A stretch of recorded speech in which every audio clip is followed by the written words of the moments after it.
Hey everyone, welcome to another video. This one's going to be on a program called ReShade. You may be familiar with this program already. You may have seen it in one of the other videos I've done with, instructions on how to run a game. This one, however, is just going to be standalone on the program itself, just in case you haven't seen any of the other videos. So as always, let's go ahead and we're going to jump into the internet here. Go ahead and open up your browser.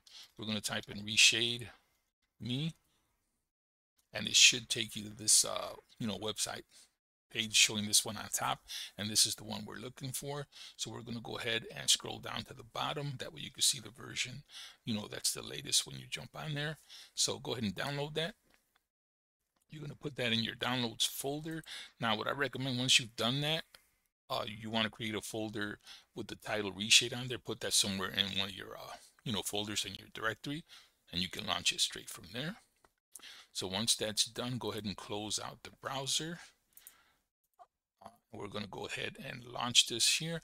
And another thing I recommend, this is always updated very frequently. So what you should do is just download the file itself and put them in the folder called ReShade. That way, if you ever have some issue with a newer version, you can always jump out to one of the older ones, and you'll already have that in your folder. So let's go ahead and launch to the newer one. Once that opens, just go ahead and run. Once you get this window here, we're going to click browse, and then we're going to navigate to the folder that has the game in there.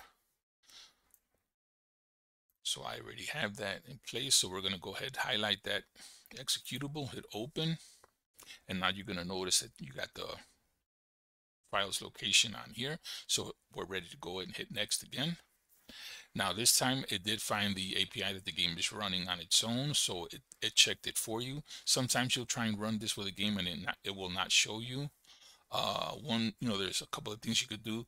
The one I do is just, process of elimination until it works, or you can always go to the PC Gaming Wiki and, look for the game, and it'll show you the API that it's running.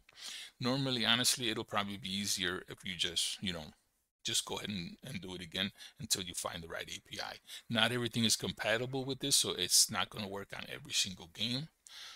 But for the most part, it does come in handy because it does work with a lot of them. So once that's checked, you're going to go hit next again, and then you're going to hit next again. Now, the ones that I like to use for the old games is Sweet Effects, so you're going to check that.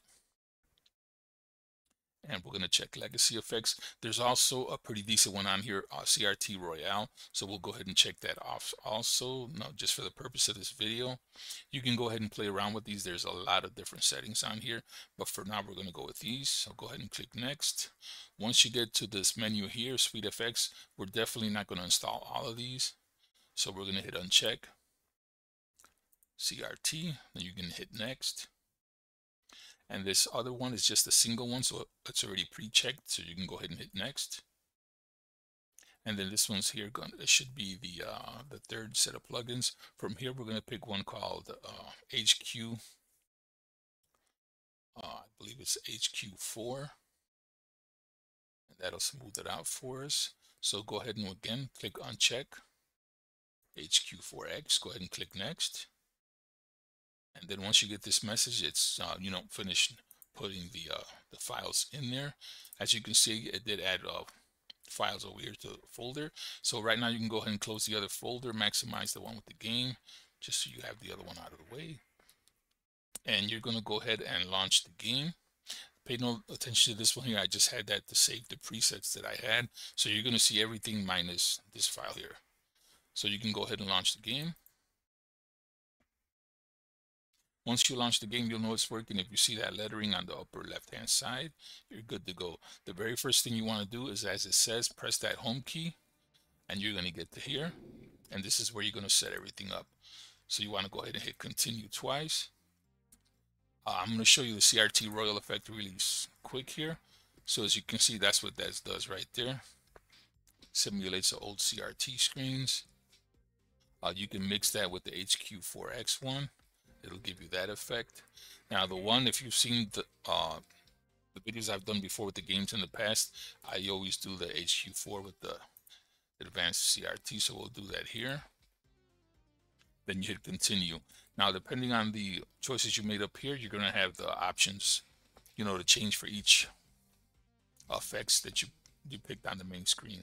So for CRT, you want to slide this over, and this will give you, you know, give you some scan lines. If you want to make the game look like real old school, you could just leave that slid all the way to the left, and it'll blur it up like that for you, kind of emulate an older TV screen. I like making the scan lines come out. If you have the effect here where you can't really see the lines too well, go ahead and uncheck the bloom effect for the scan lines and also the oversample. And as you can see, the lines become a lot more distinctive. And then you can go ahead and, you know, choose your settings from there.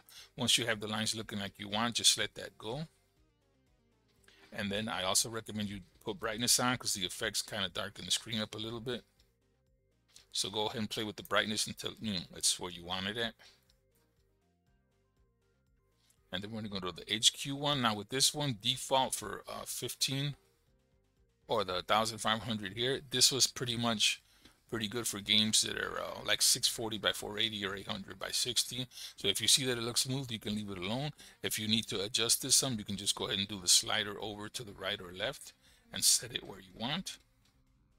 And that would be this setting up here. You don't want to go too high, because then it's going to do this and it doesn't look good.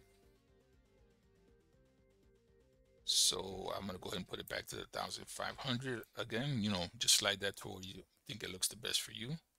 And then once that's done, we're pretty much set up with this type of setup for just these two effects. So we are going to go ahead and click finish. When you click finish, make sure you hit this. If you leave it unchecked, it's going to use more resources, more memory, so you want to make sure that's checked. Then once you're done with that, you're going to go ahead and hit home again, and it's going to exit that menu. And now you can go ahead and play the game. So I'm going to jump in here real quick. And I'm just going to show you super quick here what this game looks like. I'm going to put a video up on this later. This is a fan-made Rayman game. So this is what it looks like with the filters applied. I'm going to turn them off, and this is what it looks like standard. So this is how the game will look without them. And you know, it's up to you. If you like the smoothness, you can do ReShade, or you can just run the game like this. All right, so we are all set with this one. So hopefully you guys can make use of that video if you've interested in playing that game. Especially if you're a Rayman fan, you're going to definitely want to check that out. So as far as for this video, we are done. If you guys like the video, go ahead and leave comments. You know, hit like, and if you're not subscribed yet, please go ahead and hit that subscribe button, and we'll see you guys on the next video. Have a good one.